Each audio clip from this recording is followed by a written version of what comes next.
Bien, es mi deseo hayan tenido y tengan todos ustedes un muy buen día. Comenzamos con este nuevo video. Diremos que tanto los animales como los seres humanos sufrimos de dolor físico, y en ello hay una explicación lógica y biológica. Pero nosotros, a diferencia de los animales, generamos, exageradamente quizás, y muchas veces sin una razón biológica valedera, el sufrimiento psíquico, es decir, un sufrimiento no físico. Debido a ello, me referiré a un tema que tiene como objetivo mitigar en alguna medida eso que los humanos, a diferencia de los animales, generamos y padecemos, y que lo llamamos sufrimiento psíquico. Pues bien, vamos a ello. Las experiencias de la infancia funcionan como una especie de software que programan nuestra personalidad y por tanto nuestra manera de ser y de estar en el mundo. Estas experiencias son todos esos sucesos, percepciones, emociones, etcétera, que podríamos unificar diciendo que es toda esa información registrada en los primeros años de nuestra vida y que se convierte posteriormente en nuestra personalidad. Y que nuestra personalidad se expresa luego a través de nuestros actos, que, aunque no reparemos en ello, consiste en seguir o repetir una serie de hábitos y, lo más importante, aunque especialmente no reparemos en ello, en nuestras creencias, es decir, eso que damos por sentado de que, bueno, es así y nada más. Los hábitos y las creencias determinan en forma preponderante la percepción que tenemos del mundo, es decir, cómo vemos nosotros el mundo. Y para poner un ejemplo de esto, cuando por nuestras percepciones, hábitos, valoraciones y creencias se nos presenta, por ejemplo, un mundo que es hostil y lleno de dificultades, o por el contrario, un mundo amigable, lleno de gratas experiencias. Por lo expuesto, fíjese lo importantísimo que es la manera como, en base a esa programación de la infancia, los humanos percibimos el mundo. Y como ello, a la vez actúa día a día como un retroalimentador de esa programación. Repasando lo dicho, nuestra programación previa genera nuestra percepción de las cosas. Luego, nuestra percepción genera nuestras creencias. Nuestras creencias determinan nuestros hábitos. Luego, nuestros hábitos imperceptiblemente se convierten en nuestros valores. Y nuestros valores determinan nuestra manera de proceder en la vida. Y ello termina determinando nuestro destino. Casi nada, ¿no? Lamentablemente, todas estas construcciones mentales ocurren en forma muy temprana en nuestra vida, y ello es necesario por la imperiosa necesidad que tenemos como seres vivos en general y como humanos en particular, de adaptarnos al ambiente para cumplir la primera ley a la que aspira todo ser vivo, que es de sobrevivir.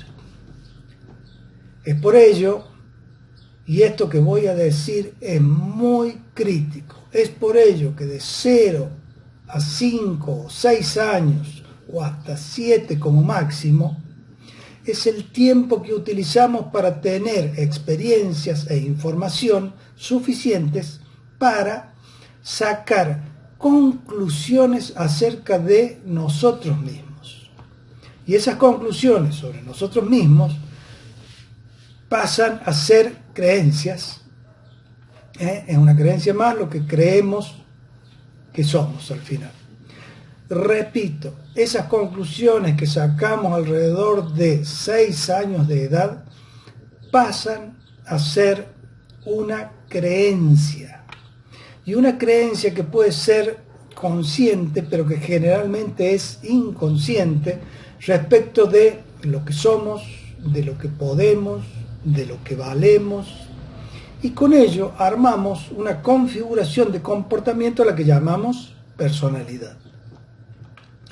La psicología ha determinado claramente que la personalidad está bastante bien establecida alrededor de los 5 o 6 años. El problema que tenemos ante este desarrollo acelerado, pero que es necesario, de nuestra personalidad es que muchas veces la persona elabora creencias erróneas sobre sí mismo o sobre el entorno. Las creencias erróneas generan hábitos erróneos que están generando comportamientos erróneos, y estos hábitos se refuerzan por repetición y la persona está al final realizando círculos donde todo se repite una y otra vez, quedando atrapada en esa repetición de esquemas erróneos. ¿Cómo salir de este círculo vicioso? Pues bien, lo primero es saber que se puede salir, lo que no es poco, y básicamente ello se logra cuando se consigue reescribir la creencia que está, por así decirlo, digamos, mal escrita en nuestra mente. Así que atenti a esto. Si puedes reescribir lo que está erróneamente grabado en tu mente inconsciente como una creencia errónea, tú cambiarás tu comportamiento. Y si cambias tu comportamiento, comenzarás a cambiar tus experiencias futuras. Y a partir de allí, encontrarás que esto te lleva también a cambiar tus valores. Y cuando cambias tus valores, estás cambiando tu destino. Que repito de nuevo, no es para nada poca cosa. Dicho de otra manera, no solo cambias tu destino, o sea, cambias tu vida, que es lo que muchas veces o muchas personas desean hacer. Y que a veces se resignan porque creen que no se puede, y con lo que estamos haciendo acá, claro, estamos diciendo que claro que se puede. Pero ¿cómo hacer para lograr este cambio? Lo primero que hay que aceptar es que a veces no es para nada fácil. No entremos en ese facilismo. Es verdad, muchas veces es completamente complejo o difícil. Pero recuerde que, como dice el dicho popular, lo que cuesta, vale.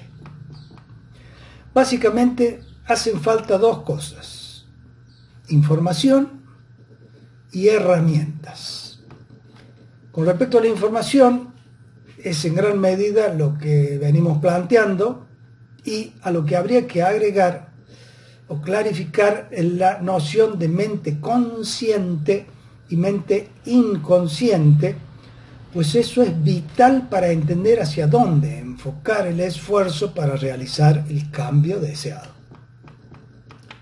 Técnicamente y en neurociencia se habla de que si bien tenemos una única mente, esta mente es el resultado de la integración de 3 mentes o 3 cerebros, que sería el cerebro reptiliano o automático, el cerebro de mamífero o emocional y el cerebro humano o racional. Pero no voy a entrar por allí, pues quiero ser práctico y no académico, es decir, tratar de explicar algo que le sirva a usted. Antes de hacer una exposición que, bueno, suene científica, por lo que, simplificando mucho la cosa, diré que tenemos una mente consciente y una mente inconsciente. Nada más para simplificarlo y hacerlo más comprensible. Voy a empezar por la menos conocida, por la mente inconsciente. La mente inconsciente funciona en forma automática, pues es la que mantiene el organismo vivo, en principio. Es la que controla, por ejemplo, la respiración, el latir cardíaco, la temperatura corporal, la presión sanguínea, etcétera, etcétera. Es decir, todo lo que hace el sistema nervioso que denominamos autónomo. Todo ello está controlado por esta mente, la mente inconsciente, que toma decisiones de las cuales no nos enteramos, o a lo sumo nos enteramos o tomamos conciencia de que está ocurriendo, pero la decisión o elección de cuándo y cómo se llevan adelante estas funciones lo decide esa mente inconsciente. No obstante, este automatismo que vendría, por así decir, ya de fábrica, o mejor dicho, que nos viene por información hereditaria, nuestra mente inconsciente también registra, almacena y usa gran cantidad de información que proporcionan las experiencias de la vida, incluidas las que han ocurrido antes de nacer y que obviamente no nos acordamos con nuestra mente consciente. Y también, por sobre todo, como digo, antes de nacer y de nuestros primeros años de vida, y que por más que nos esforcemos, no las recordamos conscientemente, pero están grabadas a fuego en nosotros y tienen estas experiencias un impacto enorme en nuestra personalidad. No quiero dispersarme, pero estas experiencias en el útero y de primeros años de vida producen un imprinting o imprimaciones en nuestra vida, ¿no? Como digo, en el útero, en los primeros años, que suele ser crucial para producir esas marcas que luego influyen en nuestros problemas personales. Pero en atención a la limitación de este formato de comunicación, solo destaco la enorme importancia de ese periodo en nuestra mente inconsciente, pues si bien a esa tan corta edad obviamente no hay razonamiento y ni siquiera verbalidad, que al final la verbalidad es la que posibilita los recuerdos conscientes. Por otro lado, también se ha determinado que todo aprendizaje a largo plazo es guardado en la mente inconsciente, como por ejemplo andar en bicicleta, porque aunque haya pasado muchos años sin haberte subido a una bicicleta, te subirás y podrás andar prácticamente sin ningún problema. Lo mismo podría ser cuando uno aprende a atarse los cordones del calzado, a cortar con cuchillo y tenedor, a jugar al fútbol, a lavar, limpiar, etcétera, etcétera. De manera que cuando nos enfrentamos a esas actividades, aunque haga tiempo que no las realizáramos, podemos hacerlas sin tener que aprender nuevamente todo el proceso y con nuestra mente consciente, porque ya nuestro enorme y buen inconsciente ya lo tiene aprendido. Luego, y por último, tenemos a nuestra mente consciente, que es la que se encarga de todo lo eventual, de todo lo singular, o sea, de todo lo nuevo. ¿Y qué hace? Que nos centremos en la novedad y en lo que de alguna manera ya no está prefijado de antemano. Y para eso es que la naturaleza ha desarrollado la mente consciente, es decir, un procesador que dedique atención a lo inmediato, a lo inesperado, a lo contingente, a lo nuevo. Porque bueno, es prácticamente imposible y poco práctico tener un repertorio infinito de respuestas automáticas a infinitas situaciones que pueden darse. Como verán, la mente consciente, tan desarrollada en los seres humanos en comparación con los animalitos, nos da un plus enorme con respecto a ellos, que, pobres, en general, tienen una respuesta bastante estereotipada o programada de antemano ante cualquier novedad. En cambio, nosotros podemos imaginar toda una variedad de respuestas antes de actuar ante una situación nueva. Y esto gracias a nuestra mente consciente. La mente consciente es el Rolex de la naturaleza, pero si bien es un Rolex, como en la naturaleza no hay yin sin yang, ese Rolex también nos crea un sinnúmero de complicaciones a los humanos que los animales no poseen. Es como que la naturaleza, con gran sabiduría, una vez más, siempre busca equilibrar sus creaciones. Ante ello, es la mente consciente la que efectúa el registro particular de cada situación nueva y que se da segundo a segundo y toma una decisión como respuesta. Pero mucha atención aquí, porque la mente consciente está usando o está siendo influenciada sin saberlo por la mente inconsciente. Y por increíble que nos parezca, la mente consciente lo hace en la creencia de que la decisión que está tomando es propia, cuando está claramente demostrado que la mente inconsciente toma la decisión hasta 10 segundos antes que la mente consciente decida cuál decisión tomar. Este conocimiento es uno de los adelantos o descubrimientos más impresionantes efectuado en investigación en neurociencia, y que consiste en un descubrimiento que nos demuestra que lo que creemos que es una decisión propia, una decisión nuestra, al final no la hemos tomado nosotros, es decir, no la tomó nuestra mente consciente, sino que la tomó nuestra mente inconsciente, y después recién nosotros nos parece que tomamos esa decisión. Sé que es un poco decepcionante, pero imagine usted, bueno, cuando decidió me caso, no me caso, me dedico a esto o me dedico a aquello, estudio esta carrera o estudio aquella otra, me voy o me quedo. Caramba, y pensar que creíamos que teníamos el control de nuestras vidas. Bueno, no obstante este trago amargo, sigamos adelante, porque esto de la mente es lo que es, así que vamos adelante. A fines de entender mejor la diferencia entre mente consciente e inconsciente, diremos que la mente consciente es volitiva, o sea, la mente consciente usa la voluntad. En cambio, la mente inconsciente no es volitiva.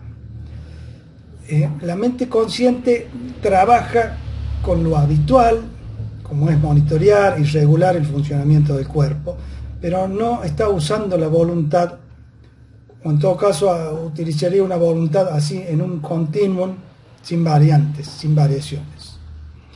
La mente consciente se basa en conceptos, es decir, lo que de alguna manera luego se desarrolla en el lenguaje, y que los animales lo hacen, pero en mucha menor medida.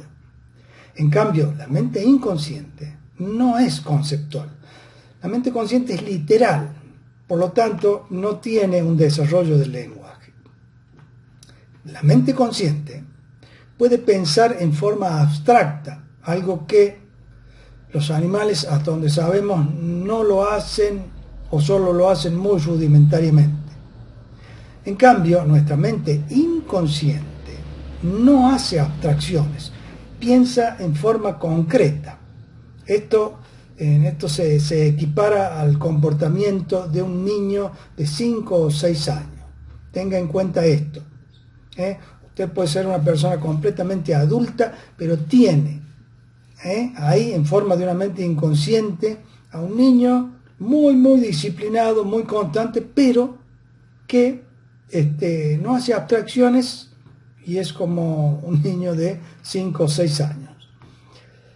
La mente consciente establece metas, por ejemplo, establece o deseo de realizar ciertos cambios o conseguir ciertos logros, cosa que los animales no hacen. Pero la mente inconsciente no establece metas. La mente inconsciente, como dije, es rutinaria y constantemente está haciendo lo mismo. La mente consciente, y ojo con esto, la mente consciente es la que juzga, es la que evalúa nuestro comportamiento o el comportamiento de otros. Esto es, juzga resultados. Y es aquí donde surge el sentimiento de insatisfacción que tanto sufrimiento se genera en la especie humana. Los animales hacen esto en una proporción ínfima, y si es que lo hacen.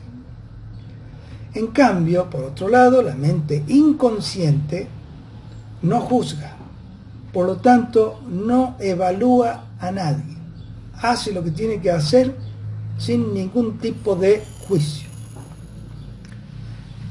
La mente consciente, por otro lado, le gusta probar cosas nuevas. De allí la enorme diferencia entre la civilización humana con los animales, que prácticamente no buscan hacer algo distinto, algo nuevo, pero tampoco se complican con la insatisfacción que muchas veces ellos crean. En cambio, la mente inconsciente no busca probar cosas nuevas, solo, como dije, se mantiene haciendo las mismas cosas, no le interesa la novedad.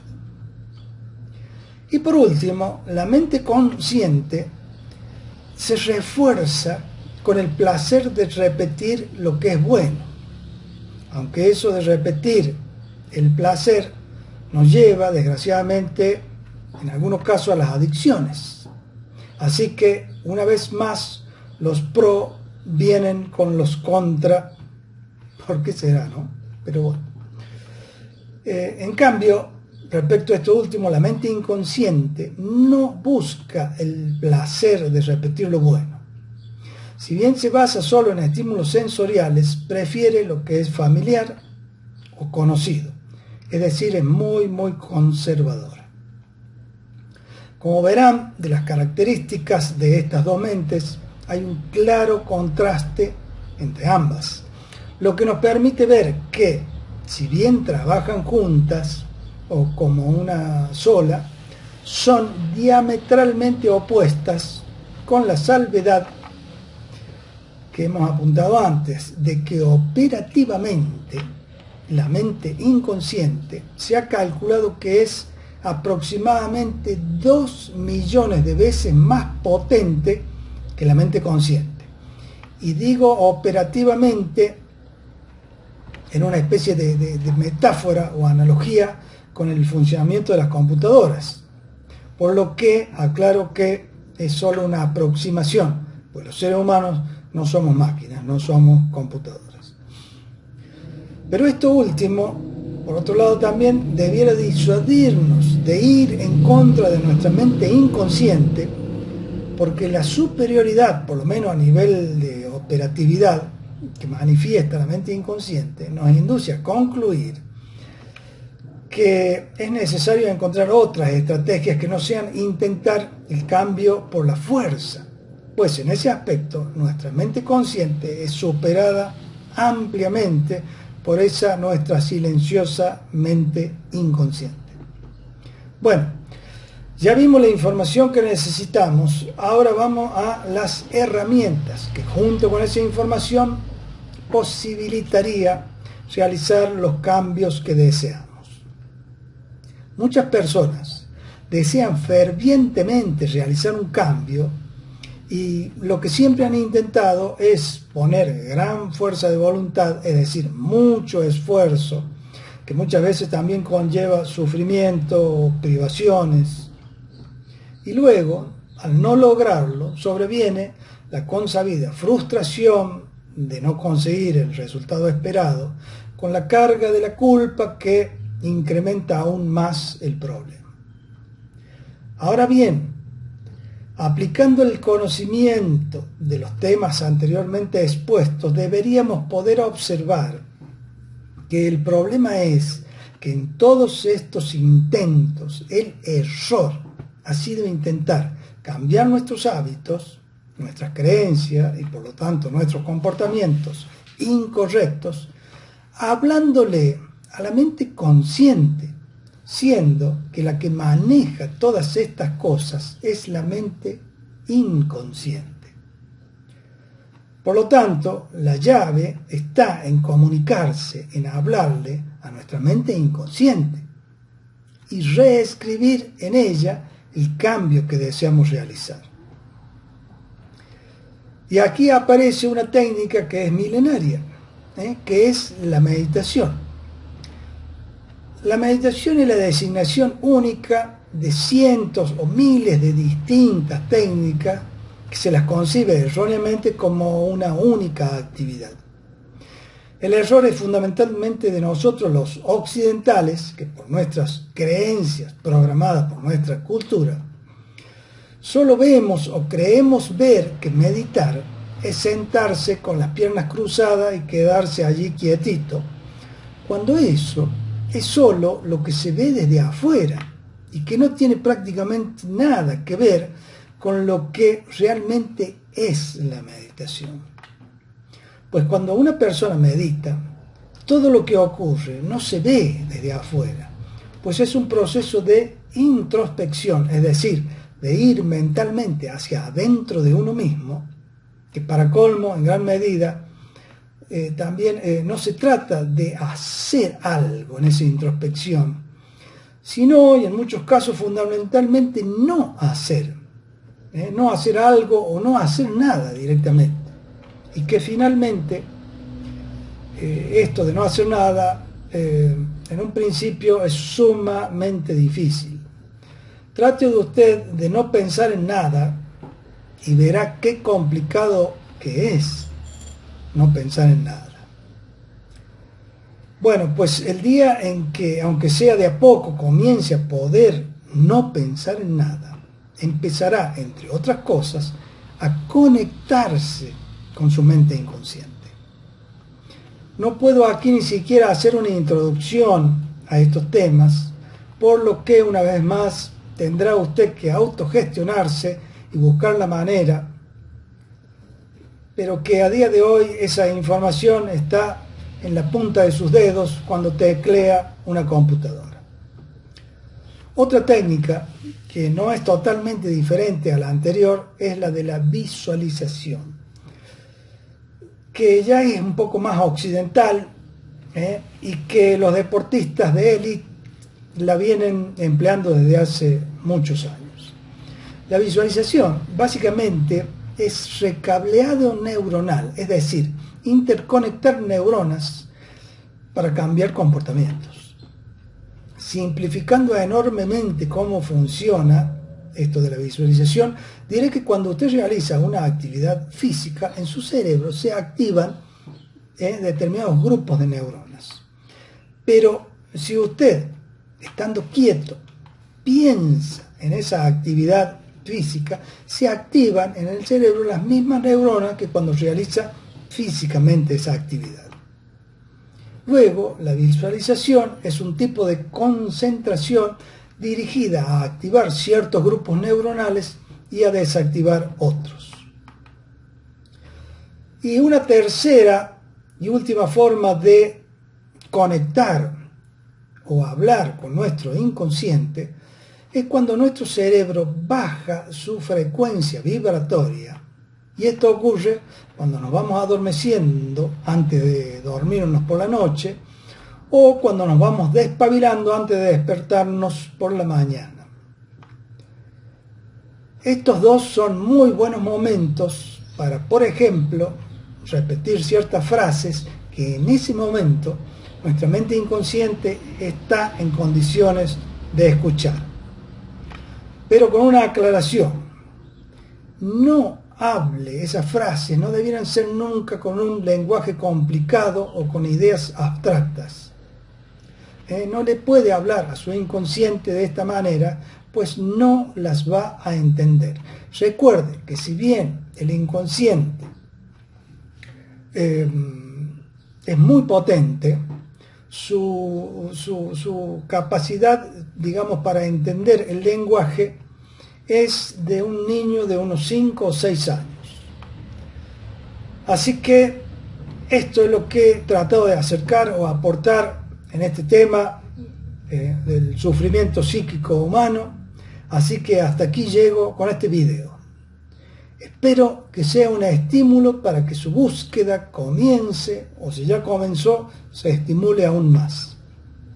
Como siempre suelo decir, y esta bien podría ser una técnica más, busque o busquen paz.